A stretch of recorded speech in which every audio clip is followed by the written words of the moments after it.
Hello, my name is Philip Jacobus, and today I have the good fortune of being joined by Pat Fitzgerald, who's the president of Chronos Imaging. Pat, how are you today?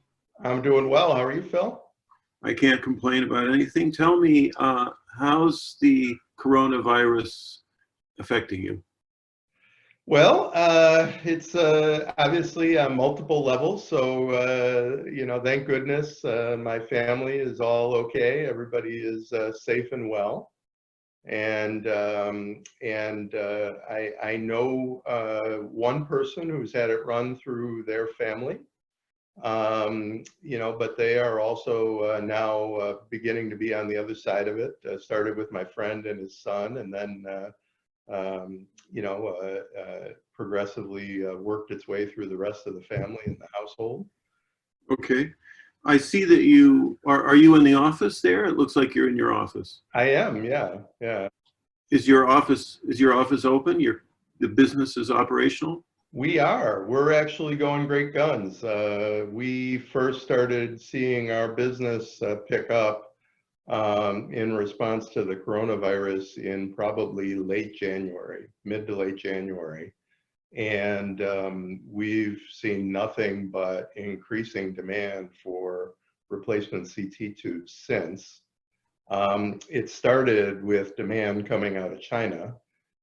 So that's really where we first saw the biggest extreme demand coming from, and probably still now. I would say China is still, for various reasons, is still going great guns. But we're also seeing the same in other markets, and we're hearing from the market that many tube manufacturers are having a hard time keeping up with the demand right now.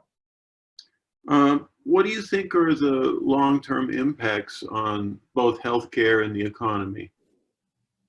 Well, I think for healthcare, healthcare certainly is, I expect it to be a very hot segment because we already had underlying trends where, developing nations like China and India, where we're trying to extend the same healthcare benefits that we have in the West to their populations.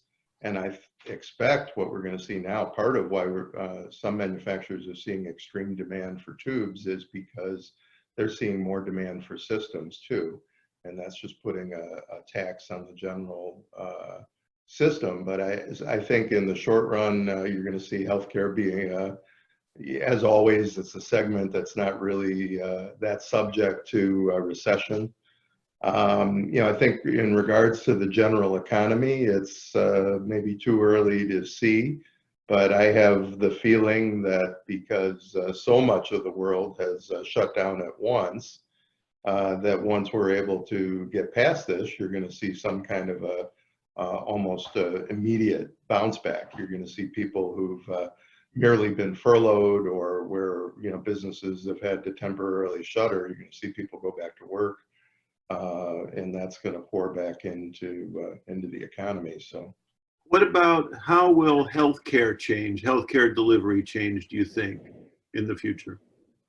Well, I think it's going to be interesting, right? So one of the issues we faced in the U.S. was because we've been so ruthless in chasing efficiency and trying to, get that way. We didn't really have a large capacity of beds because the trend in the West and in the U.S. has been to discharge people as quickly as possible after procedures. And I think what you're going to see is you're going to see all countries, probably, as well as health systems, prepare for major events. It's my belief that you're going to see a lot more interest in having appropriate stockpiles on hand. You're going to see a lot more interest perhaps in making sure that you're not solely dependent for potentially critical items on sources from overseas where supply chains may get impeded. I'd like to think that here in the U.S., of course, Chronos Imaging, we're a U.S. manufacturer, and I'd like to think that more companies will find it advantageous to be to manufacture in the US. Do you have any positive takeaways from the coronavirus?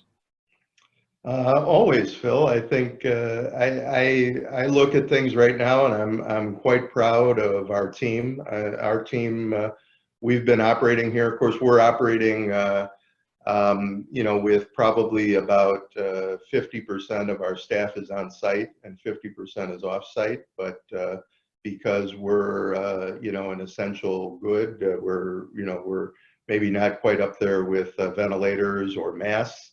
Our team has been quite proud to be part of the solution, and they've been coming in every day. When we first got the order in Illinois to stay at home, I wasn't quite sure what the next week would look like, if we would have our team show up, but they all understood the importance and have showed up. I can't tell you how proud I am of our healthcare providers. I know many nurses right now that are at work providing care for patients. What about trade shows, Pat? Do you see yourself attending as many trade shows or fewer trade shows in the years to come? Well, I think both the immediate future and the long-term future. Right. I think in the immediate future, that until we have a vaccine, and that there's probably not going to be as great a trade show going on. Who knows when large public events are going to be okayed again. But in the long run, I think we'll get back to normal. I think trade shows are still important. The RSNA, for instance, will right now McCormick Place is a 3,000 bed temporary hospital should we need it. I see. Well, those are encouraging words, Pat, and I appreciate you spending time with me, and all of us in healthcare appreciate the work that you're doing, and God bless and stay healthy. Yep. Thank you. You too, Phil. All the best to you and your family.